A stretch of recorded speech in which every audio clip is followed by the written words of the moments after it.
Freedom isn't free, and the longer we go down this road, the more costly it will be to get it back.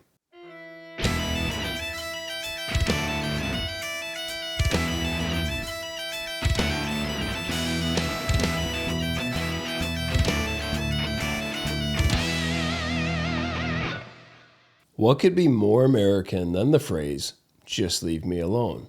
We love our liberties, we love our freedoms, and God bless America. We want to be able to worship as we so choose. Some people even go as far as baptizing their babies. But hey, tomato, tomato, I guess. We want to be able to work hard and to be profitable even after acquiring 15 licenses to sell lemonade. But hey, I guess we now have representation. And if you don't call it a tax, is it really a tax? Anyway, you get my point. We want to be able to love the Lord, love our families, build something, and love our communities without the velvet-gloved iron fist of care loving us to death. There's another way we often say this. This way has a little more weight because there is history behind it. It comes from way back yonder when our ancestors had spines and walked upright. "Don't tread on me" is the way that we used to say it. Now we just want to be left alone, a sentiment I can't help but sympathize with greatly. However, this sentiment is not enough. Having just recently moved my family from a deep blue state to a deep red state where the sentiment of "just leave me alone" seems to be interwoven into the very warp and woof of the culture.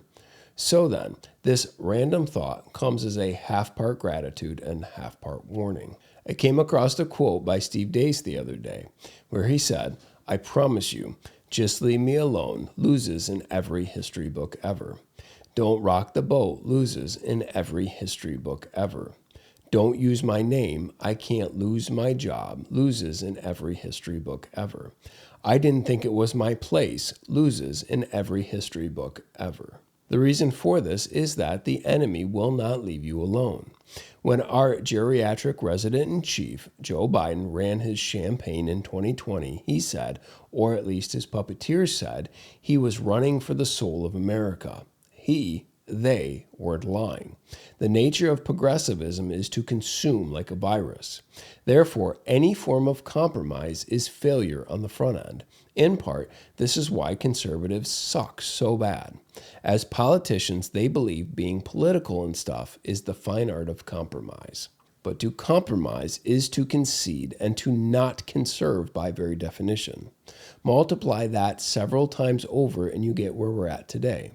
Constantly taking one step forward and two steps back in the name of politics, kind of like a 5% tax cut after a 15% tax increase being a victory, ends up with chicks with dicks winning every single female sports competition and showering with your daughters.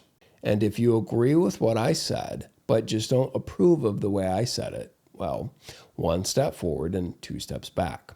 Once you concede the language game in principle and exercise pronoun hospitality, you've already conceded all of the consequences that follow, like chicks with dicks.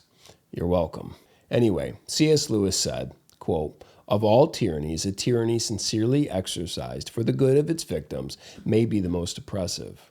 It would be better to live under robber barons than under omnipotent moral busybodies.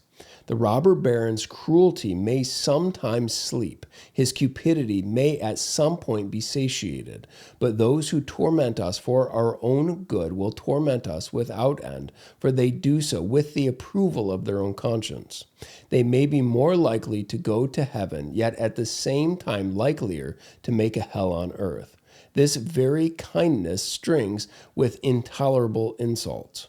To be cured against one's will and cured of states which we may not regard as disease is to be put on a level of those who have not yet reached the age of reason or those who never will, to be classed with infants, imbeciles, and domestic animals." End quote. What these people are doing, they truly believe they are doing it for your own good, and they will not stop. You may want to be left alone, but they will not leave you alone. And a mere desire for mere Christendom or simply baptizing your babies isn't going to cut it. I spent 44 years in Grand Rapids, Michigan. We'll call it the Jerusalem of the Midwest, which is now much more like Jerusalem in AD 69. The reformed capital of the world is now gayer than RuPaul in June and is about as upright.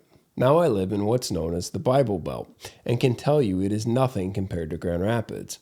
And yet, Michigan enshrined in their state constitution the right to murder your baby up to the time of birth and the genital mutilation of children. They just recently passed red flag laws and a pronoun hate speech law.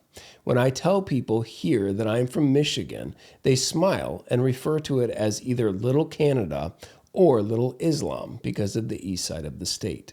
All of this happened because the people of God continually exercised depravity hospitality and wanted to be the cool kids. And they're definitely not racist. Or they considered it base and vulgar to speak about such things, being political and all. Or they spoke about such things, but in a nice way. Or in a classical conservative or Dutch fashion, they spoke about it after the fact when it cost them nothing. Either way, it is a clear example of what Deese warned against, and is also a clear example that a church with no backbone will conform to whatever idol is thrown at it like slime over a totem pole. My point being that if Grand Rapids can be turned into a liberal toilet bowl, any city or small town can. Sleeping at the wheel is still sleeping regardless of the size of the car. Just leave me alone assumes that you are dealing with people that will. They won't. Now what?